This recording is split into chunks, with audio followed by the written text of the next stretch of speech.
Jennifer, hay un tema que te he escuchado mucho desde que estamos conversando y es el estudiante, el joven, el niño, la niña, como el centro del acto de aprendizaje. Porque esto es importante y qué implica eso para el maestro, el papel del maestro en todo el proceso y el acto de aprendizaje, pero también del rector e incluso los tomadores de decisión. La respuesta viene de la equidad más que nada. Y lo que yo veo es que cuando el joven o la joven tiene más voz en su propia educación, entonces la educación que recibe o que experimenta es mucho más apto para su personalidad, para su ser, ¿verdad? Porque viene de ellos. Obviamente somos formadores y no estoy dejando al lado la parte de los indicadores, los ejes que tenemos que cumplir, ¿verdad? Como profesores o como educadores. Pero sí creo en este concepto del protagonismo estudiantil como la base, ¿no? Porque si estamos enseñando solamente nuestras materias y no al ser humano que está ahí en el aula, estamos cometiendo un error. Eso creo que se ve un poquito en parte en países donde la educación del docente, por ejemplo, en muchas partes, si es docente de primaria y de los primeros años del colegio, de preescolar y todo, entonces deben estudiar todo lo que tiene que ver con el desarrollo del ser humano, ¿verdad? Y no tanto la materia, pero en colegio al nivel de secundaria la mayoría son expertos en su materia, no tanto en el desarrollo del ser humano, ¿si me entiendes? Sí. Entonces creo que tiene que ver con ver el estudiante de forma más integral y realmente no solamente enamorarnos de nuestras materias, sino del crecimiento, del proceso de desarrollo de los jóvenes, ¿no? Em, y por otra parte, bueno, lo que dice Capono es excelente. Él dice que cada estudiante debe sentir como el Jason Bourne de su propia película de acción, en lugar de sentir que son extras en la película de la maestra o el maestro, ¿verdad? O sea, quiere decir un cambio de poder importante, ¿no? Que reconocemos no solamente la voz y elección, como decimos en ABP o en aprendizaje basado en proyectos, que a veces es muy limitado, sino que realmente tienen agencia en el transcurso de su educación y aprenden cómo advocar para sus necesidades y lo que son sus intereses. Esos jóvenes cuando llegan a la universidad saben exactamente cómo manejar su propio tiempo y cómo manejar las necesidades que tienen y cómo advocar para esto. Esos jóvenes en sus trabajos también van a sentir voz, va a saber exactamente cómo no actuar según un modelo ya puesto, sino pensar por sí mismo, ¿si me entiendes? Yo creo que eso es esencial, ¿no? Pero para el maestro, para los papás, para el rector, para todos, yo creo que tiene que ver con no dejar de controlar 100%, ¿verdad? O sea, estamos ahí, como dije, somos los formadores, obviamente, pero sí tenemos que formar de otra forma, ¿no? Entonces, la maestra de ABP, por ejemplo, está trabajando acuerdos y contratos con los estudiantes para ayudar a fomentar la autonomía. Están utilizando registros de tareas y cosas así, ¿verdad? Para que ellos mismos tomen sus propias decisiones, definen sus propios retos o sus propias metas, ¿verdad? Para los próximos pasos y así poco a poco van sabiendo cómo manejar su propio tiempo y su propio trabajo. Todo eso son competencias de éxito, son competencias para nuestros tiempos, ¿no? Dice Young Zhao que los jóvenes que salen de la educación exitosos en sus carreras no serán hoy en día los que se meten en un trabajo que ya existe, sino los que tienen ideas propias y buscan crear su propio nicho, ¿no? Su propio camino en su carrera, según su entorno y sus intereses. Entonces, para mí, eso es el centro de todo, ¿verdad? O sea, si estamos centrados en nuestras materias, y lo digo siendo transparente, que yo fui una profesora de literatura, tenía muchas ideas, mucha pasión con la literatura y la escritura, y seguramente habían momentos en mi propia carrera del aula donde me enfoqué más en la literatura que en los jóvenes que estaban en el aula, ¿verdad? Pero al final ellos son lo más importante porque para ellos estamos, ¿no? Y al nivel de política, ahí vamos, ¿verdad? O sea, yo entiendo que las expectativas de los estándares, de los exámenes nacionales existen.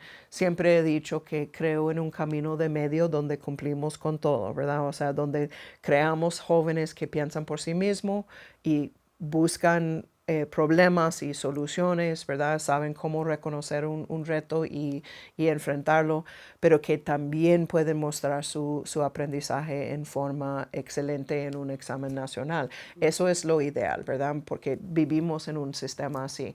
A largo plazo me encantaría ver un cambio en el sistema en sí también, ¿verdad? Y ver más reconocimiento del ser humano en el aula y sus necesidades propias, no siempre las expectativas del gobierno. En esa idea que nos estás poniendo sobre la mesa de crear unos entornos o unos actos educativos más centrados en los jóvenes, y creo que eso es muy importante, para que ellos tengan capacidad de agencia de sí mismos, no solamente en lo que tiene que ver con lo cognitivo, aprender las materias del colegio, sino incluso tomar decisiones para sus vidas. Me hace recordar que cuando uno va y mira cuáles son las barreras, nosotros tenemos un reto en Colombia en este momento muy grande, y es el tránsito de los jóvenes que están en la educación media a la educación terciaria en todas sus formas. Es muy bajo.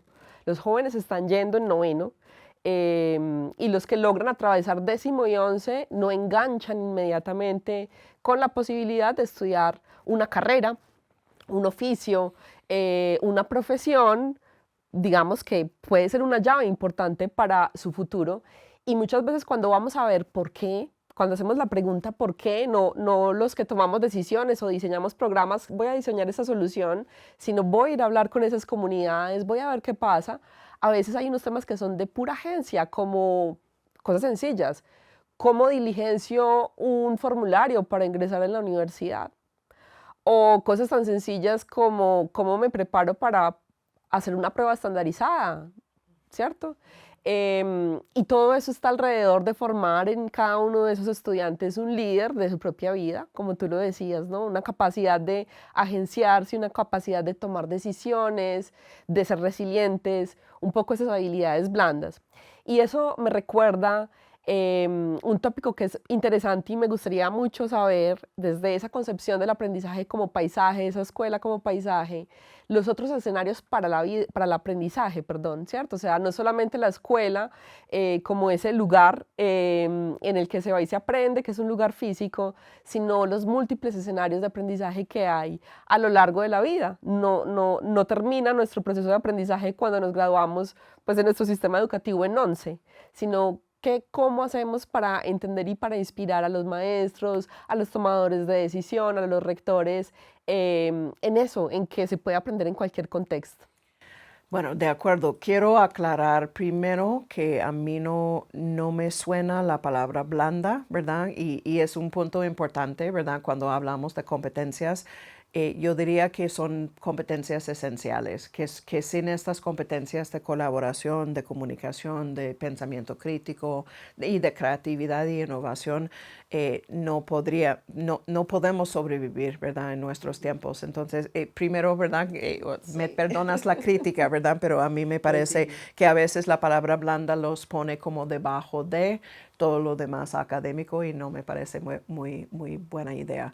Pero en cuanto a tu pregunta central, puede haber tenido mucho que ver también con mi propia experiencia educativa, ¿verdad? Que yo aprendí biología en la montaña, ¿verdad? Afuera del edificio del colegio, ¿verdad? En la selva, ahí en Colorado, en las montañas. aprendí de la vida de la ciudad haciendo expediciones a la ciudad, ¿no? Yo creo que en cualquier contexto podemos buscar maneras de aprender fuera del aula. Nosotros decíamos siempre que nuestro colegio no tenía paredes. Obviamente tenía paredes en cuanto a lo concreto, porque si no eso, bueno, era necesario tener paredes, pero este concepto de una educación sin paredes siempre me ha apasionado. Yo he visto a jóvenes que realmente cuando son muy chiquititos, salidas pedagógicas donde pueden ir a una finca, si están estudiando animales en la primaria o algo así, ir a ver a una finca, conocer a los animales, conocer a los granjeros y el campesino que está manejando eso y aprender de ellos. Cuando son más mayores, buscar mentores que están fuera del colegio también, ¿no? O sea, yo creo que uno de los miedos que enfrentan muchos profesores es el miedo de que si hay muchos caminos, ¿qué tal si uno de los caminos que escogen no es dentro de mi conocimiento? Si no es mi experticia, entonces ¿cómo voy a apoyarle? Y la respuesta sería, pero estás en un contexto donde seguramente hay expertos en esto, ¿verdad? O si estás en la ruralidad, entonces buscas por medio del internet o algo así, ¿verdad? Conectar los jóvenes con personas más allá del colegio que pueden apoyar sus procesos.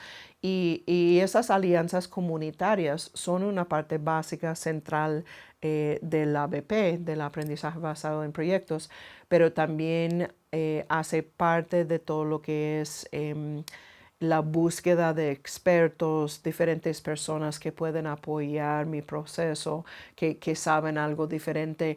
Y yo siempre digo, el aprendizaje con alianzas no solamente de expertos, sino de personas que están viviendo el problema, ¿verdad? Entonces, si por ejemplo estamos estudiando acceso a agua potable, importante hablar con personas que están trabajando en nuevos filtros, nuevos sistemas, nuevos acueductos, lo que sea, ¿verdad? Para lograr eso. Pero también sería muy importante hablar con personas que no tienen acceso al agua potable para entender su experiencia, ¿no? Y a veces eso quiere decir que no vamos a estar dentro del aula, ¿verdad? Que vamos como dijiste también, todo eso es realmente una mirada más allá en cuanto a lo que es el aula, ¿verdad? Si vemos el mundo como el aula, en cualquier lugar vamos a aprender. Ahora, sé que hay lugares en el mundo donde la política o los problemas militares o el crimen lo hace más difícil, ¿verdad? Y con esos colegios, por ejemplo, trabajo con un colegio en Tegucigalpa, en Honduras, donde dicen, no, es que no podemos salir del aula con esos jóvenes, pero realmente veo que entonces en estos casos que traen a los aliados, ¿no? Al colegio, ¿verdad? Para tener esas experiencias que van más allá del currículo. Lo que más me encanta es ver el crecimiento, especialmente en el nivel secundaria, donde los jóvenes empiezan a buscar sus propios mentores. Y eso es lo más increíble, ¿verdad? Cuando ya a los 16, 17 años están diciendo, es que yo quiero una carrera tal, entiendo mi propósito, como mencionaste, ¿verdad? Entiendo mi propósito, sé qué son mis talentos y mis pasiones y necesito buscar más allá de mi colegio para empezar a crear una red de apoyos, de mentores que me pueden apoyar en mis procesos. Conozco muchos jóvenes que han pasado por colegios de ese tipo, que cuentan con 10, 15 personas alrededor del mundo que les ofrecen apoyo y consejos en el camino de su educación. Qué bonito, ¿verdad? Imaginar una educación que extiende más allá del profesor y más allá del colegio a conectar con el mundo. Sí, en esa idea de la escuela expandida también me surge escuchándote la pregunta por el rol de las comunidades y de otras instituciones en la gestión de la escuela. Pasa mucho que creemos como sociedad que la escuela es el lugar que resuelve todos los problemas del estudiante, ¿cierto? Desde la alimentación hasta el entorno protector, hasta los problemas de aprendizaje específicos, hasta ayudar al estudiante a encontrar su propósito. Y la escuela es un lugar para aprender, para disfrutar el acto del aprendizaje, de descubrir algo nuevo, de conectarse.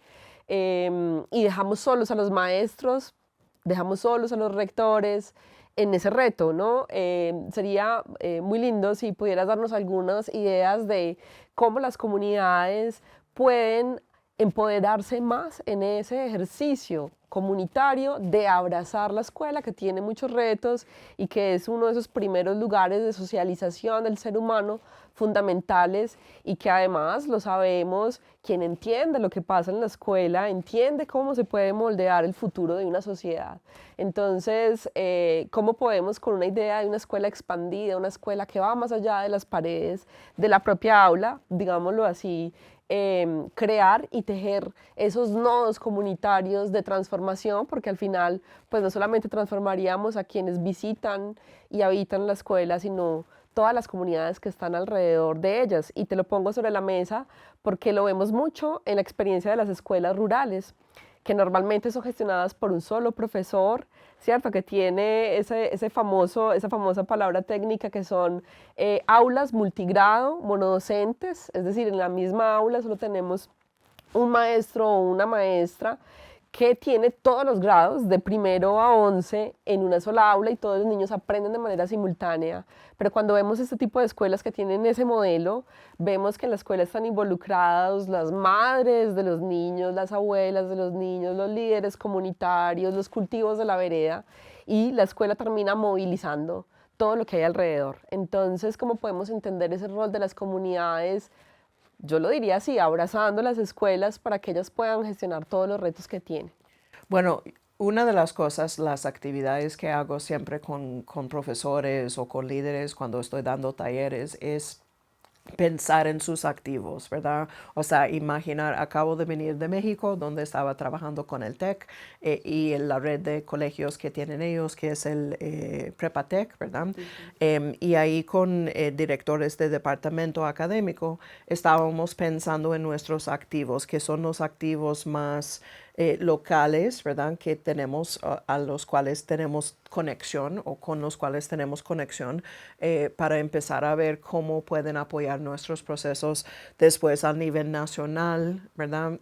O al nivel de ciudad. O de contexto, y más allá al nivel global también, ¿verdad? O sea, en cualquier colegio vemos ciertas conexiones, organizaciones alrededor del colegio que pueden apoyar esos procesos.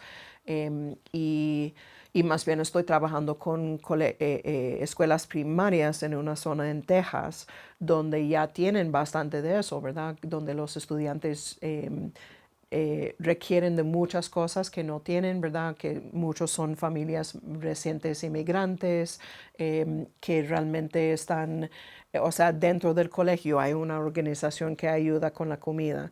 Dentro del colegio hay una organización que ayuda con la parte de socioemocional. Dentro del colegio hay otra organización que está apoyando los procesos legales que necesitan hacer los padres de familia para poder quedarse en Estados Unidos. Dentro del colegio están ofreciendo inglés como segundo idioma a padres de familia inmigrantes. ¿Sí me entiendes, verdad? Entonces es el colegio en sí, pero se vuelve como un hub, ¿verdad? Como un centro para todo lo que es la comunidad. Y sí, o sea, creo mucho en este concepto, ¿verdad? Que tanto como que llevamos a los estudiantes para afuera, debemos también traer a estas organizaciones a ser parte de la educación, porque no podemos hacer todo, ¿verdad? Mucho menos el profesor que hablas, ¿verdad? Que está ahí con multigrados y mucha presión y todo. Pero en cualquier contexto tenemos organizaciones que pueden apoyar, y estas organizaciones, al apoyar los procesos, también hacen conexiones con nuevas familias, hacen conexiones con los estudiantes. Los estudiantes pueden ver cómo trabajan y imaginar sus propias vidas, sus propias carreras, tal vez también por el trabajo que están haciendo ellos. Yo creo que es uno de los retos más grandes que tenemos, pero romper la barrera de sentir que tenemos que hacer todo y brindar todo dentro del colegio, sino que tenemos que crear comunidad y conexión con otras organizaciones para apoyar todo lo que son los procesos de los jóvenes. Para terminar, Jennifer, ¿puedes referenciarnos algunos de tus libros o algún material que quizá maestros, rectores, estudiantes, mentores que estén viendo esta conversación puedan consultar para ampliar los temas que hemos tocado en la conversación? Claro que sí, claro que sí. Bueno, mi primer libro, que salió en el 17, es The Global Education Guidebook, el Guía de la Educación Global. Esta tiene que ver con crear alianzas y tiene mucha sugerencia al nivel local y global de cómo formar esas alianzas para el aprendizaje. Y ofrece, mis libros siempre son muy prácticos, ¿verdad? Porque conozco la vida de docente, ¿verdad? Mi propia experiencia y sé que necesitan cosas concretas y prácticas. El segundo libro, como he mencionado, el modelo de aprendizaje del paisaje, ofrece muchas estrategias, no solamente para el aula y el profesor o la profesora, sino también para líderes educativas, para poder imaginar cómo quieren lograr eso y cómo organizar, cómo asegurar una visión compartida con todos sus profesores y sus padres de familia en cuanto a las direcciones en las cuales van. Em, Aparte de eso, como mencioné también, What School Could Be es una organización que también ofrece muchas estrategias, muchas prácticas excelentes. Aquí esta semana hay muchas personas que están involucradas en esta red también. Y realmente es un lugar donde el profesor o la líder o quien sea puede encontrar muchas herramientas y también mucha comunidad, ¿verdad? Porque a veces el educador que quiere hacer algo diferente se siente como un unicornio dentro de un contexto más como tradicional, ¿no?